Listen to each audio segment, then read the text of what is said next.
Today, we're diving into the world of audio interface design specifically for streamers and content creators, or as I like to call them, hybrid capture cards. We've got two popular contenders in the ring today, the Rode Streamer X and the Mackie Mainstream. Both promises to simplify your streaming setup, but which one reigns supreme? We're going to break down their features, compare their performance, and help you decide which is the perfect fit for your needs. First impressions matter, and both these interfaces have a distinct look. The Rode Streamer X boasts a sleek, minimalist design with its integrated mixer and customizable RGB buttons. The Mackie Mainstream, on the other hand, leans towards a more classic, robust aesthetic with its prominent knobs and meters. Let's start with connectivity. The Rode Streamer X offers a single XLR input for your microphone, along with line-level inputs and outputs with their high-gain Revolution preamps, with 70 dB of gain, which pretty much can handle things like this microphone that I have right here, but it's not plugged into this at the moment. But I digress. It connects to your computer via USB-C and has an external power brick. The Rode Streamer X dual USB-C output allows for easy dual PC setups. Moving on to the Mackie Mainstream.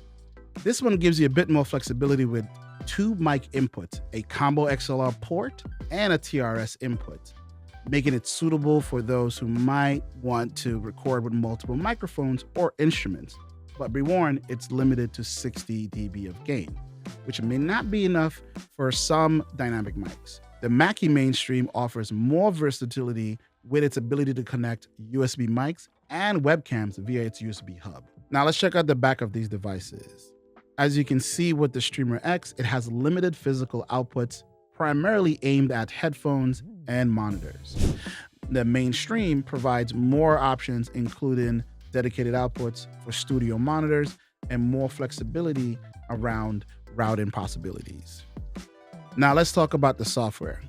Rode software is intuitive and user-friendly, offering easy controls over your audio settings, including effects like compression and noise gating. That's very important, trust me on this. It's a great option for beginners, whereas the Mackie software, while powerful, might have a steeper learning curve for some. However, it offers more advanced audio routing and mixing capabilities for experienced users. And trust me, if you're better at that, you're gonna love it.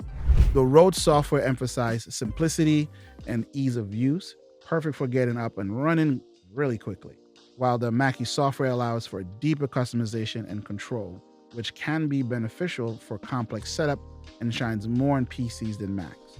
This is probably one of the most important parts about these devices. Sound quality is crucial, and both these interfaces deliver. The Rode Streamer X provides clean and transparent audio, ideal for vocal recordings and streaming. The Mackie Mainstream also offers excellent audio quality, with its preamp handling a variety of microphones very well, and I can attest to that. Now let's talk about some of the pros of the Streamer X. You do get 4K video capture up to 30 frames per second and 60 frames per second with HDR pass-through.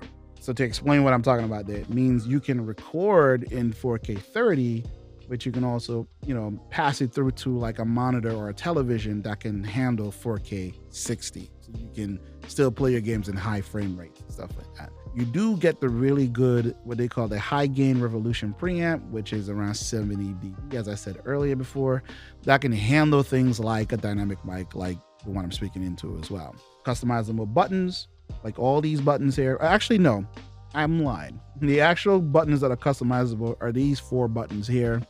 The rest are pretty much hardwired in certain ways. And these buttons down here would have you page through a bunch of different customizable setups that you may have for your setup. On the back of it as well is a dual USB-C connection for dual PCs. If you got the scratch, go right ahead. It's a pretty interesting setup. And it also is compact and small, which has a mounting point at the bottom of this, so you can put this on production tripods or whatever. Whatever makes you feel better for that sort of thing. The cons about this Streamer X, It's relatively expensive at an MSRP around $400. But if you look around for like used versions or maybe do price match on Amazon or Best Buy, you can probably get it for a little around half the price of this thing. One other con is that it does heavily rely on its software. So plus you're going to need a second screen to run this thing because of the pass-through portion of it, which if you're going to have two computers, you're going to have a second screen, right? So anyway, and it also comes with only one USB-C cable in the box, which as you can see in the back of it, it has 3, but one of them is only used for power, which is their power brick overall. Moving on to the Mackie mainstream, the pros are its versatile connectivity, robust build quality, and powerful software. Its cons could be potentially because of the steeper learning curve for beginners and less streamlined design compared to the Streamer X. Here are some more pros about the mainstream from Mackie. Physical controls for all audio inputs. Very, very cool. Nice tactile and everything. I really love them. Also, monitor outputs for external speakers, meaning you can buy speakers from wherever you get your speakers from a music store or wherever, and you can plug them in via a 1/4-inch connector, and you can have that, just have the audio go through that, or just do headphones if you prefer, whichever is, it's your budget and your setup. And also the ability to use USB-C microphones and webcams.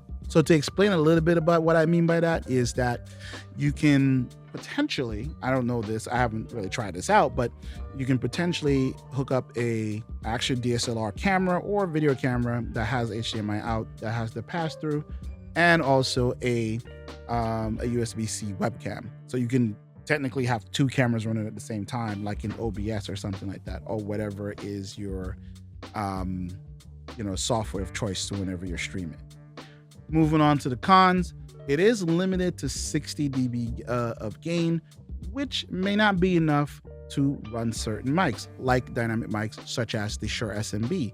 But I did test this a little bit, but I will say that it did run it, but yeah, it did kind of struggle a bit. You do have to kind of like turn the knob up a little bit more because this mic is pretty heavy in silence. I would say it's a pretty quiet mic, but you do have 48 volts on the back of both of these, so you can pretty much, get a little extra oomph if you need to. Also, you will not be able to capture in 4K from the Mackie, although you can output through the pass-through in 4K, so you can still play your game in 4K. You just won't be able to record in that, unfortunately. So, which one should you choose? If you're a beginner streamer looking for a simple and easy way to set up your interfaces, the Rode Streamer X is a fantastic choice. If you need more connectivity options, advanced routing capabilities, and don't mind a bit of a steep learning curve, well, it's not that steep, but you do have to spend more time with the software, and the Mackie mainstream may be the way to go. But remember, consider your specific needs and budget. Think about the type of content you want to create and the level of control you require over said content. I hope this comparison has been helpful. Let me know in the comments which interface you prefer and why. Don't forget to like this video and subscribe for more content like this. Thank you for watching.